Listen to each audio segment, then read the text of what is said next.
Ladies and gentlemen, I welcome you all to the Q1FY26 post-earnings conference call of Menon Bearings Limited. Today on the call from the management, we have with us Mr. Arun Aradhya, Whole-Time Director and CFO, Mr. Aditya Menon, part of the promoter group. As a disclaimer, I would like to inform all of you that this call may contain forward-looking statements which may involve risk and uncertainties. Also, a reminder that this call is being recorded. I would now request the management to quickly brief us about the business and performance highlights for the quarter ended, the growth plan and vision for the coming year, post which we will open the floor for Q&A. Over to you, sir. Okay, good afternoon, everyone. On behalf of Menon Bearings Limited, I warmly welcome all participants to our quarter first FY 25-26 earnings conference call. Thank you for taking the time to join us and for your continued trust and support. Also joining the call from management is Mr. Aditya Menon. Let me begin by sharing the key financial highlights for the quarter ended 30th June 2025. Total revenue stood at rupees 68.81 crores, marking at 17% year-on-year growth. EBITDA came in at rupees 14.51 crores, reflecting a margin of 21%, that is up by 27.69%. Profit before tax was 11.06 crores, up from 8.23 crores in quarter 1 for FY 24-25, that is up by 34.42%. Profit after tax stood at 8.43 crores compared to rupees 6.16 crores in the same quarter last year, that is up by 36.91%. Operationally, the first quarter witnessed a strong recovery in demand from both the automotive and industrial sectors. Our core segments, engine bearings, bushings, and thrust washers, continued to perform well in both domestic and international markets. Now, I will let you know the key updates, which include OEM and Tier 1 customer demand remains strong. We effectively manage commodity cost volatility through improved inventory planning and operational efficiency. Capacity utilization for the quarter averaged around 78%. We successfully commissioned the capex in our wholly owned subsidiary Menon Alcop Limited. Our wholly owned subsidiary Menon Alcop Limited, which operates in the aluminum die casting segment, continues to show strong growth potential. The subsidiaries posted quarter 1 revenue of rupees 20.26 crores, driven by increasing demand from the automotive sector. We are optimistic about scaling this business in the coming quarters. Looking ahead, we expect robust demand, particularly from the export markets. We are actively pursuing customer diversification, with automation and cost optimization being our key focus areas for the rest of FY26. In summary, it has been a stable and encouraging start to the year. Our performance reflects the resilience of our business model, the strength of our customer relationships, and our ongoing drive for operational excellence. We remain committed to long-term value creation and are confident about sustaining this momentum in the upcoming quarters. With that, we now open the floor for questions and will be happy to answer. Thank you. Thank you, sir. We'll now open the floor for question and answers. Anybody who wishes to ask a question, please use the option of raise hand. We'll take the first question from Bhargav Buddhadev. Please go ahead. Yeah, good afternoon, sir, and congratulations for the strong set of numbers. Oh, thank you, Bhargav. Sir, my first question is that if we go through the presentation, you mentioned that in the Alcop business, you are looking at reaching about 120 odd crores of revenue. Is it possible to highlight what is the visibility for this growth? That's my first question. Basically, what we have shown in the presentation is 120 crores for the next year, 27. and how it will come, Mr. Aditya will let you know about it. So for the last couple of years, hello, good afternoon. Aditya Menon here Yeah, good afternoon. Good from afternoon. the family. Yeah. So for the last 2 years, because we are seeing a demand for aluminium castings because of China plus one and because of the Ukraine-Russia war, Europe plus one. So the last 2 years, we've been working very hard developing new parts for our customers. So we have done, especially for export, we've done a lot of new development parts. So that is so we developed around maybe 63 parts in the last 2 years, where we have uh, what do you say product. We have submitted the samples and we're getting the orders now. So that growth we are going to see in the coming 2 years. So by end of 2026, we should be reaching 120 crores. We will be reaching about 85 to 90 crores, and next year we'll be reaching 120. 20, yeah. So in the next 2 years, we should because the order starts, with a small quantity, because we have to either we are doing a new engine or we are replacing an existing customer. So when we are replacing an existing customer, they start small with us. So to make sure the transition period is right. So they don't even disturb the current supply chain. So that's the process happening. So we have already started getting new orders, which are orders, and in the new quarter. So the foreseeable future looks promising. So that's the main growth driving factor for Alcock. And considering the sample that we already developed and which have been approved by the customers, and according to their schedule, they are releasing the orders, and within this year and next year we will be completing all the orders of which the samples have been already approved. And considering that, we are very much sure that we should be able to reach 120.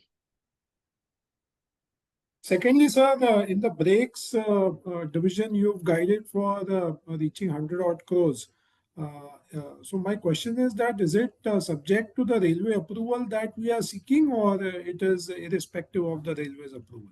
That is subject to railway approval, that is in process. Along with that, we will be getting orders from one of the prominent customers, which is catering to OEMs, and that is pending just because of testing equipment, that is dynamometer, which costs around 3 crores of rupees, which is under process, and will be getting that dynamometer by the end of September, after which railway people will again come, will inspect and will approve as a approved supplier for railways. Similarly, other OEM customer, he will also approve as soon as we send them the samples tested on dynamometer, and huge business is expected to come out of that also. And sir, lastly, in the bimetal business, we mentioned that the US part of the exports can see a ramp up. So if you can sort of highlight key drivers for this, it would be very useful. And that would be my last question. Okay, that business is coming, and they already approved all the samples, and production will start from the next month. Great, sir. Thank you very much for your details and all the very best. And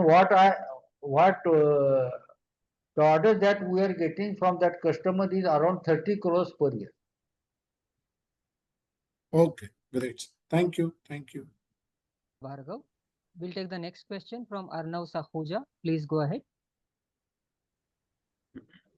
Hi, thanks for taking my question. So, I just wanted to ask, basically, in the previous con call, you had mentioned that within the Alcop segment, the average price is around 200 rupees across the segment, and whereas Menon's average is around 750 rupees due to various value additions.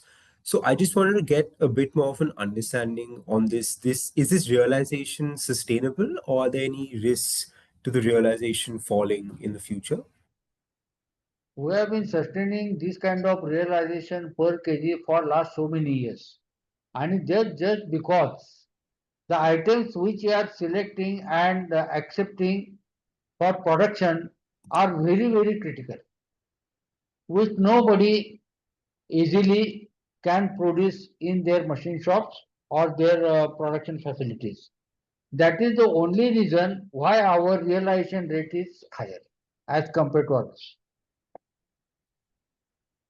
Right. And on the flip side, is there a potential for the realization to improve even further from 750 rupees, or will it stay at around this level? That will stay around 700 to 800 rupees, between 700 to 800. Right. Just moving on to my next question. So, we had also mentioned in the previous con call that we were not able to pass on some of the RM burden, raw material burden, to customers, which had impacted the EBITDA. So, in this quarter, were we able to pass on some of this burden? You see, some of the customers we have already passed on that burden of raw material increase. That you can see in the results also. You can see the improvement in the EBITDA as well. Right. And some of the customers that will be passed on after September, because of the pre-decided formula that for the prices for the April to September will be reviewed by the customers, and accordingly they will give the increase. So there's different delta, like there's a delta in the whole year. So 6 months we enjoy, 6 months the customer enjoys. So with different customers is different times. So it's a cycle that goes on whole year or 2 year. It's a cycle that keeps going. It's a continuous. So sometimes we get it, but it averages out. Period of 2 years, 1 year, it averages out. So sometimes you see a drop in EBITDA, sometimes you see increase. That averages out over a span of 1 or 2 years. Right. Thanks for that answer. I'll just ask one last question, if that's fine. So, is there any update to our guidance for FY26 of 300 crores of revenue and 22% EBITDA margin, or are we sticking with this guidance? You see, what we feel that we should be able to reach almost 300 crores this year, what considering the order book position, and maybe for the next year we'll be reaching almost 350 crores. This is what is considering the development that have taken place and better potential or very good potential in Alcop we can see, and we are sure that after the business of railways and other OE customers into brakes also, we should be easily reaching that particular figure what we forecast now. We are very much optimistic about that. Okay, thank you for What I answering. feel that year on year we should be able to grow at a rate between 18 to 20%. Right. All right. Thank you for answering my questions. Congratulations and best of luck. Thank you. Thank you. Thank you, Arnav. We'll take the next question from Kunal Tokas. Please go ahead. Audible? Yes, Kunal. Okay. First question about the brake segment. You said your target was 100 crore and you have been handicapped by the unavailability of the dynamometer. So how soon will this target be met after you receive that equipment? By the end of this year, we should be able to have a figure of almost 3 to 4 crores per year, per month. Sorry. 3 By to the 4 end of crore the by the end of the year. Yeah. And of your 350 crore target for FY27, how much do you expect the brake segment to be? Brake segment, what we are forecasting is almost 100. 100. So the ramp up will be quite fast after you receive this equipment.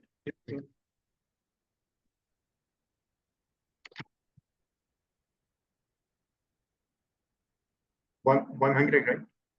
Right. Okay.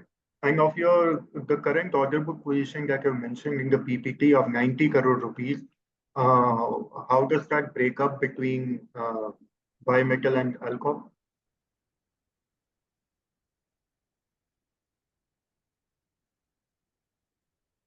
It is 60-30. 60-30. Right. Bimetal 60 and 30 alcohol. Okay. And of your 120 crore target for Alcop, how much, what breakup do you expect between domestic and export? Export will be almost a 35 to 40%. All right, all right. And just a last question on Menon Ventures. Are there any updates on what, any concrete updates on what kind of businesses you are looking at? So we have received one proposal from one of our investors as well. He is helping us to get recharge, Electric car, EV Electric- recharge. easy recharge. We are working on that. We are not concluded on that as yet, but we are studying the proposal and will see how best we can take it on actually as a project. We are exploring few parts in the EV recharger, the whole charging system. So it's a still ongoing project. Our team, our technical team, we are seeing the feasibility. But that's one project that's come up. It's not sure we are going to go ahead or no. We're still processing the whole thing. But that's kind of avenues we are looking at, because EV sector also is growing and is something, because we are manufacturing experts, so we can do few parts in that or the whole system. So we're doing, our project team is still working on it. So nothing concrete yet, but that's the direction we are heading in. Whatever business you eventually decide to go into, have you decided on a sort of ceiling, capital ceiling that you commit to it, the maximum amount of capital you commit to any such venture? No, we are not considering any such thing as of now. So it depends from project to project, but it will be a calculated risk, right? So we don't keep like a set amount, we're going to do this. A certain project requires so much, so we have to do that. So depending on the project, the capital and the other things, so that all the, what do you say, risk mitigation. So we have to, all that is going on currently. So depends how big the project is, how many years. So there are many factors that are go into this. So, but this is one project we are considering. It has, passed. What do you say? First round of, what do you say? If you go for interview, our first the round one, so it's past round one. But raising of the funds from any viable project that we feel okay should not be a problem. All right. Thank you very much and have a good day. Yeah, Thank you. Thank you, Kunal. We'll take the next question from Mumuksh Mandlesha. Please go ahead. Yeah, hi Arun, Hi. sir, Aditi sir. Hi, Hi, Pamuj, how are you? all good, sir. How are you, sir? I'm fine. Sir, just first on this quarter Q1, how was the domestic and exports growth for the quarter, sir? Export growth was from 28%. We are now reached to almost 30%, and export is increasing. And you will see it will grow from 30% to 35% by the end of this year. Got it. And sir, which orders would drive the growth, sir? This export, sir? So export that we already discussed, that was published in the paper and we have uploaded on the website as well. That we have secured one order of 30 crores of rupees from one of the prominent customers from USA, and that production is going to be started from next month. We actually started the production, but the dispatches will start from the next month. Right, right. And sir, any improvement in Japanese export orders numbers, sir? No, Japanese, we are not working with Japanese so far. We are receiving very small orders from them because either they are diverted to somebody else, but what we learned from them that because of environmental problems, the baby strips, etc., having laid have been banned there in Japan, and Okay. that's why that export has been halted. Got it, sir. And sir, on the coming to braking system, sir, now, sir, there's a regulation coming up for the disc brake for the ABS system in the two-wheelers. Just I want to understand if the market shifts towards disc brake and ABS system, how do you see our demand for the product? How it changes there? We have already developed brake pads and we are exporting them to the South African countries through distributor in Dubai. And we have started circulation in Indian market as well, so that should not be a problem. We already started supplying brakes. काय म्हणायचं ना? Brake pads. Brake pads to Endurance Technologies in Aurangabad, and they are catering to their demand from Bajaj. So just for example, if this technology affects the main motorcycles like Bajaj or Suzuki, and they give us a drawing and we make it. So we have the capacity of making whatever design or products they want us to make. So the design and the main changes affects the two-wheeler manufacturers. And also that's one point. The other point is there's such a huge aftermarket for two-wheelers, and like main brakes market is aftermarket because it's a consumer product. So there are n numbers of two-wheelers, trucks, LCVs in the market, which overnight won't adapt the new technology. So there's a huge number of people for the next 5-10 years will still use the current braking system also. So that doesn't look like a big threat as such. Got it. Got it. And so would be mainly in CV sites, right, sir? The drum brakes, drum pads, sir? Yeah, that's HCV, LCV drum brake pads. Got it. Got it. But So, we are doing disc brakes also, which go to the European lorries.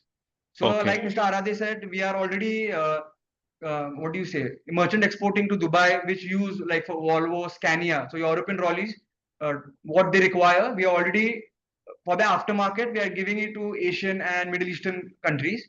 So we are even exploring options in the Europe, but there are a lot of safety trials which have to be approved by European bodies.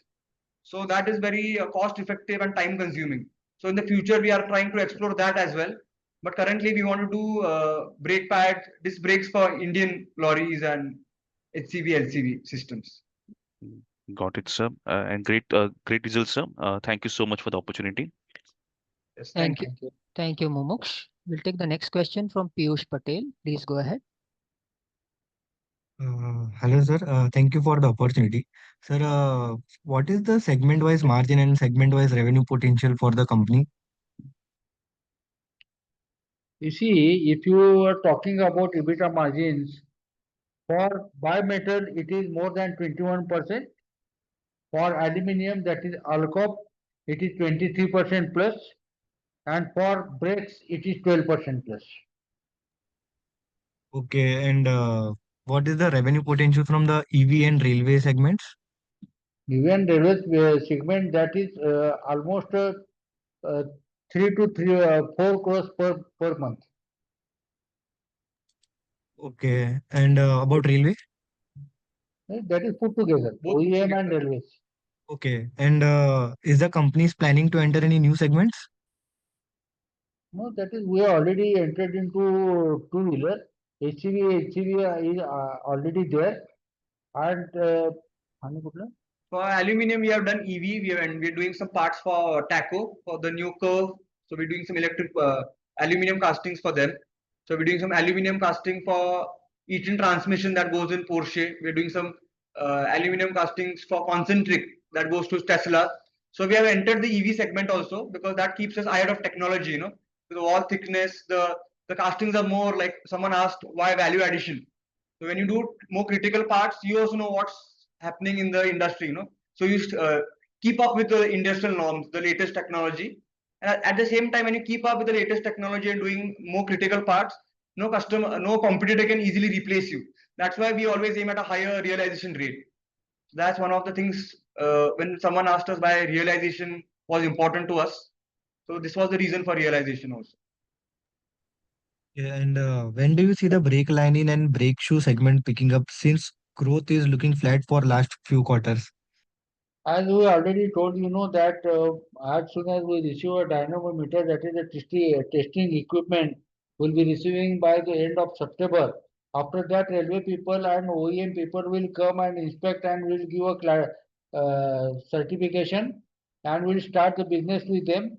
First, we will get an approval on the samples from railways as well as that OEM customer, and that business will start at the end of this year, and that is around 3 to 4 crores that we feel that we should get. And currently for braking system, we are doing aftermarket and merchant export. So we have gone to many OEMs which we supply our parent company, Menon Bearing, we supply bushes, washers. So we have very good relationship with them. So our samples are submitted. But for even OEM and for railway also we have done the registration process. We have an initial audit has been done. But for both of these companies, because braking system is such a safety product, they need an in-house dynamometer. So this dynamometer cost, like Mr. Aradhe said, 3 crore. So as Brakes is a new company, it's been 2 years now. So independently on his own feet, we've ordered the dynamometer. So till then, it's a new product for us. So the last 1.5 to 2 years, we are confident with the product because it's working in aftermarket. We have a good brand name with it. Merchant export orders are coming again and again, where we are competing with the world, competing with Chinese players, other players from other countries. So at this stage, we also have confidence in our product. So as soon as the dynamometer comes, more avenues for revenue should open up. So in the next 6 months, we'll have a different picture in the braking system, braking system. Yeah. Okay, and how do you see the Alcop and bimetal segment scaling up from here?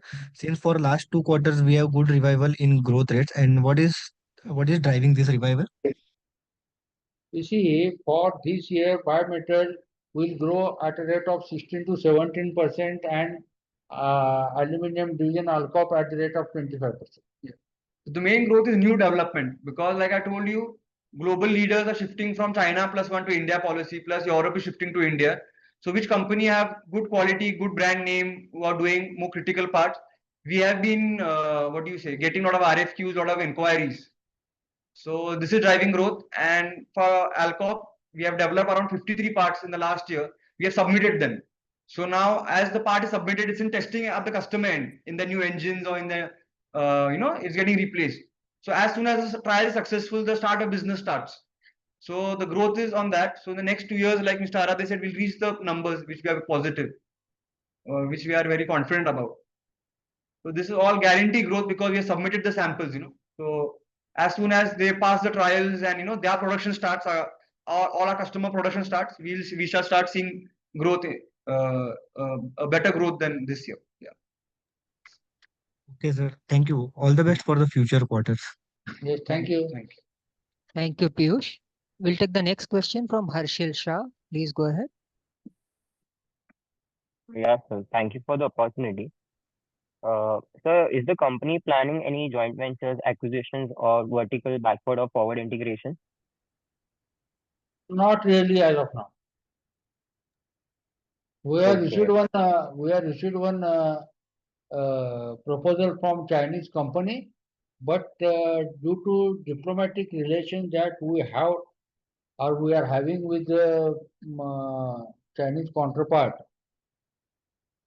so what the board felt that we should not go ahead with that proposal. So as of now, there is nothing. And we always keep our ears open. There are many proposals that come, so we always have an open mind regarding forward backward integration, some other product which we can go for, but nothing concrete as such. Like Mr. Arade said, there is an offer from a Chinese company, but because of the whole geopolitical situation, the board decided that's not a wise decision to go ahead.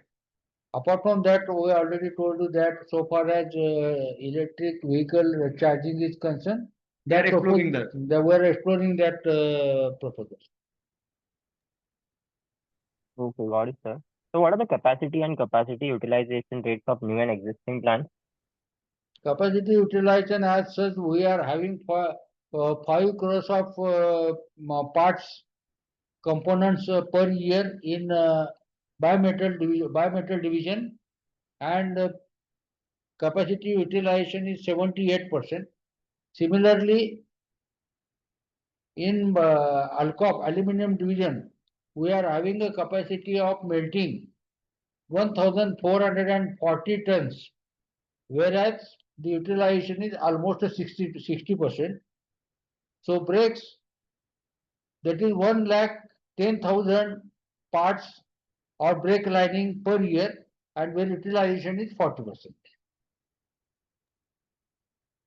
Got it, sir. And sir, when will be the new Alcop plant expansion be completed?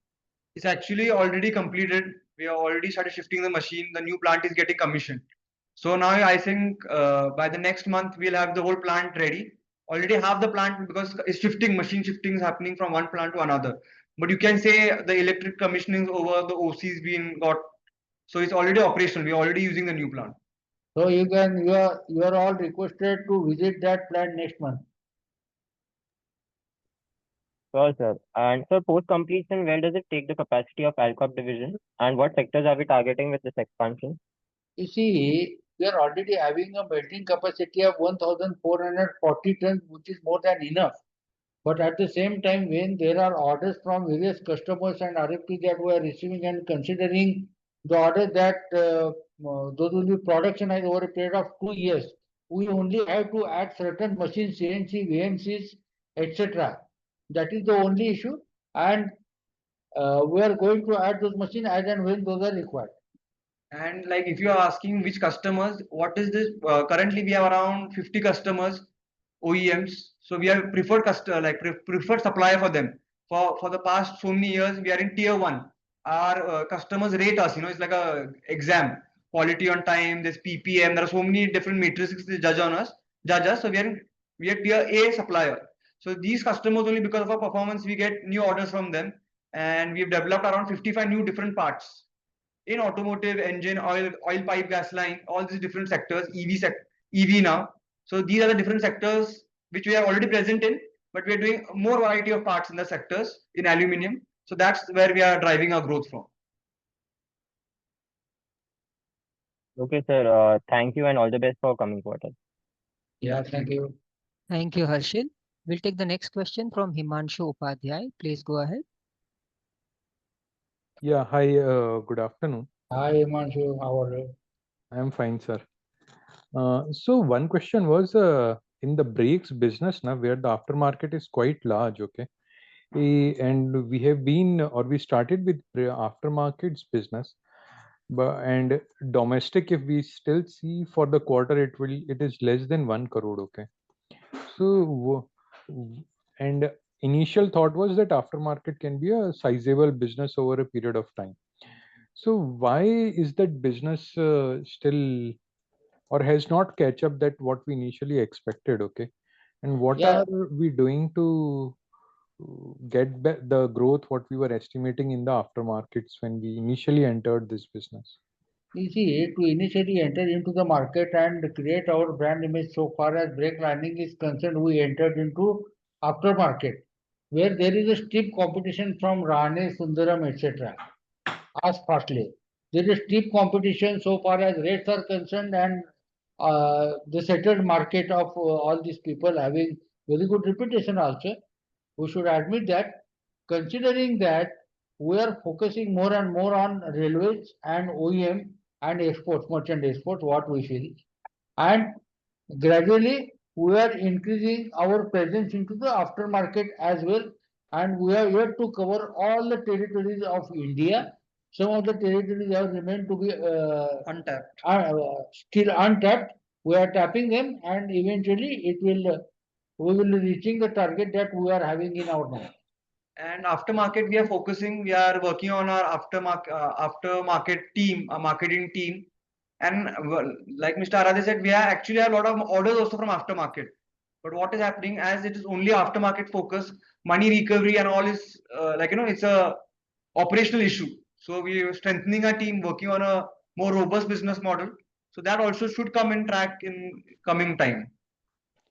And one more thing, all aftermarket players who are distributing our bearings business, okay, are we present across all those players for brake lining and brake segment? No, those are totally different. Those are not the same. Okay. They are not the same. See, many And that's why we are having an entirely separate, creating separate team for aftermarket of brake lining, and that market is also different. See, engine parts is different, it's a different ball game, and brake parts are different ball game. Like when you go to a aftermarket place, like you go to a dealer distributor, they do different parts. Not everyone does. One distributor doesn't do all the parts. But the only advantage is that people know Menon. We have a strong brand name in this field, so that is boosting this 1 crore growth. So without any extra marketing cost as such. So currently, how many distributors would be there, and any target over next 2 years? This many distributors we want to have on the aftermarkets and brake lining. As of now, we are having 35 distributors, and our projection for the next year is almost 150. But at the like you said numbers, every month we have a target of getting quality distributors. There are some distributors who join and then they go after 2-3 months. So our focus is to have at least 2 or 3 distributors like confirm, quality guys who do good work. Again, there are problems such as recovery of our outstanding as well. That is in the aftermarket. It is delayed to some extent, about 90 days also. So we are locking such kind of customers, distributors, and that's why temporarily there is a setback for this 1 or 2 months. That will be again restored within a period of 1 month from now, and that will again pick up. And the exports seems to be doing much better in the aftermarket business, means for brakes segment, because the share has increased for the exports in the segment itself. Are these things settled down in terms of the payment terms and the Payment distribution? terms, so far as export is concerned, there is no issue. No issue, yes. No issue at all. All export payment is on advance basis. Okay. So only is not a issue as such. After 60 days, we have locked. So there are many orders, many distributors who still have orders. But as a management decision, we have taken a informed decision to keep this a policy. Otherwise it's a bad practices for company. If one thing starts getting bad, there are many. It's a vicious cycle. So as just to show growth is not what we want. We want sustained quality growth over the period of time. So that's why as company we have taken some policies. It might be harsh in the start, but we want like a sustainable growth. We don't want a just namesake growth. If you understand like what we're trying to tell. I appreciate that, and that is the reason for which we appreciate the company and have been for pretty long period of time. One final question: the Eton, are we starting? Have we started supplying to Eton, or it is still some time away? No, we have done the initial orders. Now it's like there's a PPAP batch called sample batch. So 300 sets we have gone. So it starts like that. So we have already started the process. So around 300 parts we are sending this month. So that will go in trials and then the next order comes out. So Eton also is going ahead. Yes. And any capex plan for this year and next year, means, or what we have done, we are think. No major capex as such. Major capex, but only additional capacity that we have to create. Just like I told you that some of the machines will have to be added, and that will be to the extent of almost 8 to 10 crores of rupees taken, considering both aluminium and bimetal. So that is not a major capex. In the next 2 years. So we are already placing orders of machines. Like someone asked, are you going to do more value addition? So if we invest in an X-ray machine, the value addition increases. So we are exploring all these options, how we can do more value addition also. And around, like Mr. Aradhe said, around 8 crores of capex in the next 2 years. But that's not like a major capex like what we did in the last 2 years, where we got the land, we have new building, all the all permission, everything. Yes. Thank you. Appreciate your feedback, replies. Thank you. Thank you, Himanshu. We'll take the next question from Kunal Tokas. Please go ahead. Yes, Kunal. Yes. Okay. Two clarificatory questions. First is, will you not be needing any additional capex on the brakes division to reach the 100 crore target by next year? For brakes, we will have to add certain machines. Definitely, we will have to add about that will be capex of around 7 to 8 crores. That will be additional requirement, and that we can have from the next year. 7 to 8 crore. And what amount have you already invested in this business? It is 8.5 crores. We are already in machinery, all the equipment. Yeah. Did you say 18.5 or 88? 8.5. 8.5. 8.5. All right. And another clarification for FY27, your target top line is 350, of Right. which 120 from Alcop, 100 from brakes. Right. So does that leave 130 for bimetal? It is 120 from Alcop. Bimetal will be almost 250. 120 from Alcop, 250 from bimetal, and 100 from brake. Right. Okay. Okay. And just a last question: will your foray into supplying to EVs be a gateway to do more business in the PV segment? ICE PVs? We could not get you. Please repeat. A few years ago, you used to say that you would not enter the PV segment. You'll restrict yourself to the CV segment. Right. But you're now catering to EVs. EV as main, like the No, I bimetal say you, segment is not good. in bimetal, we are not going with passenger vehicle. In aluminum division RCOP, we are going with this passenger vehicle. Passenger vehicles. Not in Yeah, aluminum, we are not only doing engine, we are doing oil and pipe gas line, two-wheelers, tractors, trucks. Wherever aluminum is used, if we are getting the right product, it's critical, good value addition is there, we are developing those parts. Not in bimetal. Bimetal, we are not including EV. So aluminum, we have potential. So like I told you, Tata Punch, we are doing some aluminum casing. So if there is opportunity there, we are doing it because if we are getting good rate, good price, good quantity, good volume. But our main bimetal, our parent plant, we're not entering this segment. Now, because the business is diversified, we are even, attracted to EV as such. All right. Got it. Thank you and have a good day. Yeah, thank you. Thank you, Kunal. Anybody who wishes to ask a question, please use the option of raise hand. Sir, since there are no further questions, would you like to give any closing comments? So thank you very much, everybody who have participated in this conference call. We cordially invite in the next month, please inform us in advance so that we can arrange a factory visit of a new ARCO plant as well as our new washer plant also. So these are of international standard plants you can see, and we will be enjoying the visit to our facilities. You are kindly requested to come and let Mr. Mohsin know when you will be coming and visiting our facilities. You are welcome. And thank you for your support as always. Thank you, sir. And thank you to all the participants for joining on this call. This brings us to the end of this conference call. You may all log off now. Thank you. Thank you very much.